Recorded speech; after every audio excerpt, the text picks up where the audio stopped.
silly video about modifying what you get. It's sort of like extreme hacking or programming, where you start off with a pocket calculator and end up being able to write an operating system. So don't laugh, that can actually be done. Now, these things I'm going to show you are things that I got really, really cheap at a hardware store for cars. There's a nut that goes on this. It has a metal disc. Looks like a bolt, but instead of the bolt having a good clasp on this end, it has a square bar and a stopper.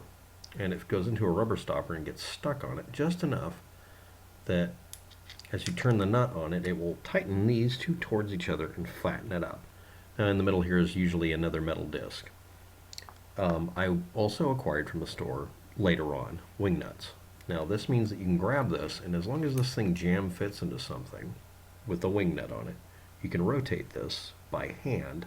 I'm going to do it until I can't do it. Okay, now I have to stop. And it bulges in the middle just enough that you can see that it would expand X number of percent. Now this is one of two of them that I got. What I did was I got the larger one. This was the rubber from the larger one.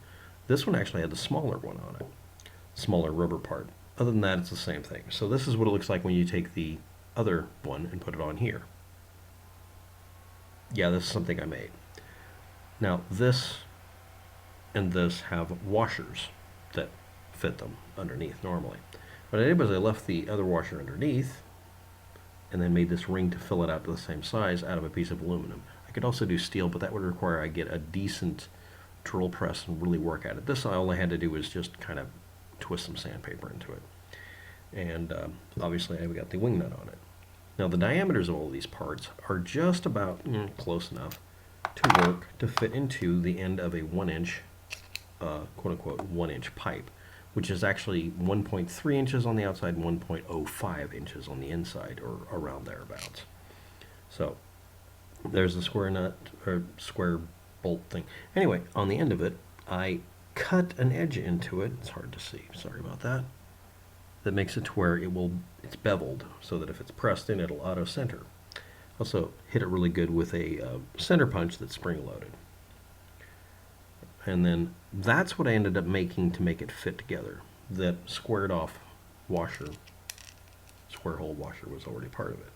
And when I worked at it really, really slowly and carefully, deliberately taking more effort than I should, I ended up with this. It's nearly a perfect flat face.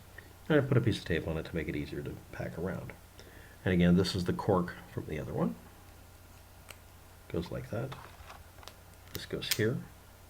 And this goes here. Now these are going from anywhere from $5 a piece to whatever, and the wing nuts were part of a random set.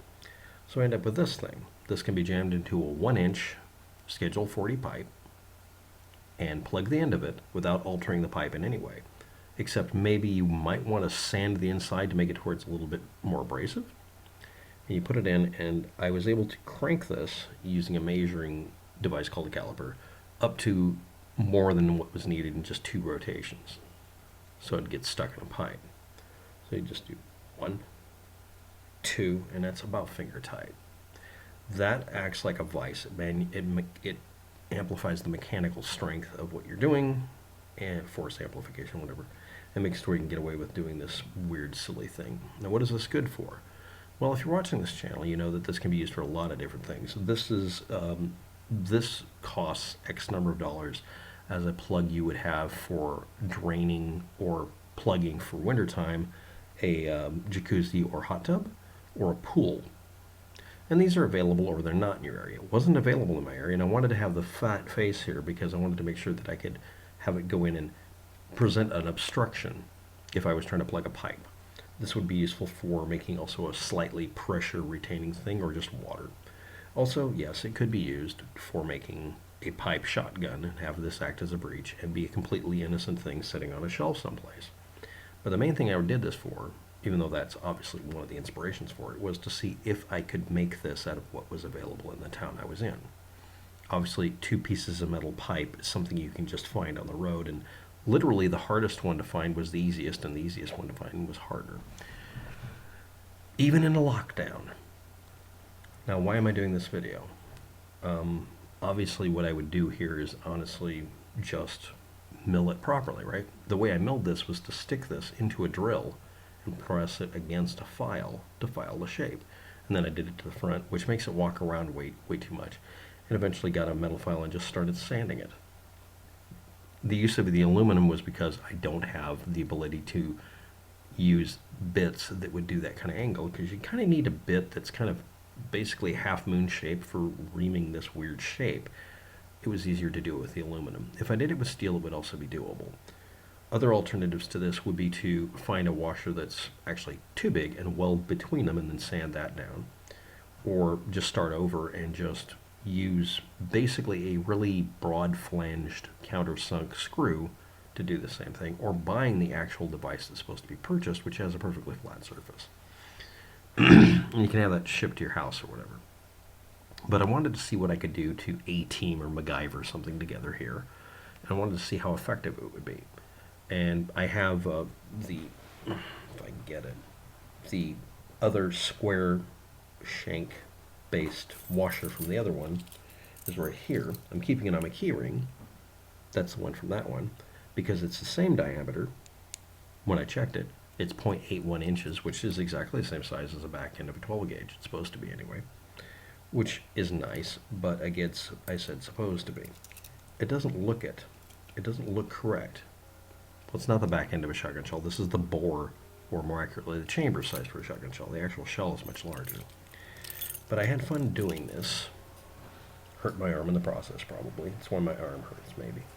But I got to learn about how the milling could be done by hand. Yes, I used a power drill because I didn't think this piece of metal would be something that I could actually grind down with a file. I keep forgetting how absolutely crazy efficient a file is if you don't have to do 100 of these. So yes, to answer the question of can you make or buy something like this to do that task, obviously the best way to do that, if you were going to do it to make a shotgun, for instance, would be to put a metal slug into the pipe and drill 2 holes through it and put a nail in it. Or you could put the screw thread thing on and do it like you're supposed to do, like everybody sees on the internet. But I wanted to make something that would result in an item that looks exactly like this, sitting on the shelf, that does literally this purpose very, very well, but still could be used for 5 or 6 things. It's an obsession I have with, being a camper person and also being stuck in my situation most of the time. And I like being able to learn how to make new things. And this is a combination of 2 of these type of things, a washer and a wing nut, because I wanted to get these exact specifications. The fact that most of this was off the shelf and pretty easy to do means that by having this in my possession, I'm 2 random pieces of tubing away from making a slam fire shotgun if I want to, or I could drill all the way through it and use it to be a container for a firing pin. But I will state that obviously it's easier just to put a metal slug in and bind it together and build a real gun. But the idea of being able to make this to test what I assume, because, and this is the kicker, this is not supposed to work properly at all. I know that you might not know this, but when you design something that's going to have a safety rating or handle a lot of dynamic pressure or whatever, one of the things that most people don't get is you do not over-design the thing in the first place. You design it to be able to be tested to destruction and see where the destruction points are by literally using weaker forms. Most people who make those sorts of things weld them in. And I also notice that people who rely on these sort of things, this actual device that I've re-jury-rigged, depend on it doing things like tolerating freezing and thawing and handling the water pressure or handling air pressure, which is very dangerous. You don't want to actually do that. But they never test to see where the failure modes are unless they're, Underwriter's Laboratory. We all rely on these standards of, PSI ratings and that sort of thing. And one of the things that I wanted to do, if I'm actually going to be able to do this sometime, which we'll see what happens. I have to wait for everybody to go back to normal to even do this little experiment, even with a blank. I wanted to see if I could make the kind of things you wouldn't use. The joke is make a hammer out of rubber to see if it works. Well, that's how you end up with a rubber hammer. What are the behaviors of doing this? And one of the things that I've seen is if you do all the measurements perfectly, this thing doesn't have to actually hold any real pressure, just simply because by you do one thing, no blank space. You'll see lots of people making a slam fire shotgun, for instance, and they'll leave a bunch of airspace directly behind the shell and wonder why the hell it expanded that way. It's because you left room for it to expand. You left expansion space, and it did it. It filled the space by blowing out part of the shell or blowing the thing backwards. I've even seen somebody I respect very much go ahead and make one almost exactly like that. He did, in fact, leave space. This sort of arrangement is something I imagined and have tested. It would leave no space like that. And this also means that this would work for retaining a pressure in a water container on the end of a pipe for testing and not release the pressure. All of them that I've seen for that purpose look like that. So I wanted to see how well I could do this. It obviously has a defect I left in.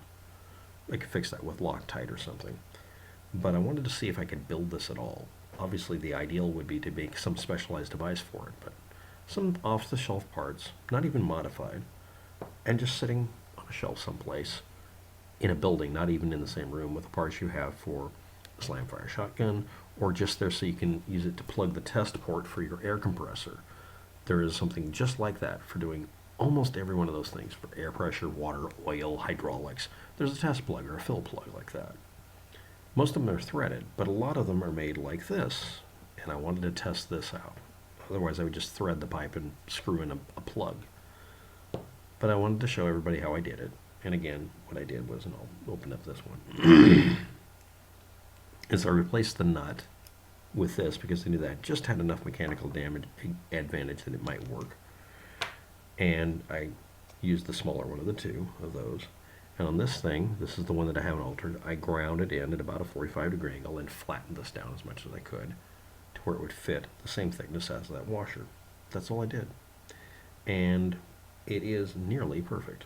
But then again, I haven't actually tested with oil pressure, hydraulics, air pressure, pneumatics, explosives, shotguns, or even just an air vent for testing air quality. But I managed to do this cheaper by just hook and crook, and I found out on a real visceral level how small the damn thing is and how silly simple they are. So if this has been useful to you, that's great. If it hasn't, I understand. Thanks for watching. And that is the final component. All I have to do is find a situation where it's better weather and better medical conditions of not having COVID running around. And I can do these sorts of experiments in a firing pit. So I'll explain that really quickly since we have 3 more minutes, or 2, if you want to watch. A test pit for testing ballistics. It's not for testing ranges and shot patterns. It's for pointing a barrel in the ground and making sure you can't hurt anybody. It can be done very minimally. You dig a pit into the ground or post hole, put it into it, and then you put this on the end of your receiver, put the shell in the barrel that's pointed down, with it having a frame on it, and you literally take the whole pipe with this in it and drop it down. And the reason this doesn't have a firing pin is you put a BB gun pellet onto the end of it, or you install a firing pin into it and actually have the firing pin work. If you're not going to use a proper firing pin, you're going to create a dead space behind it anyway because there's a protrusion.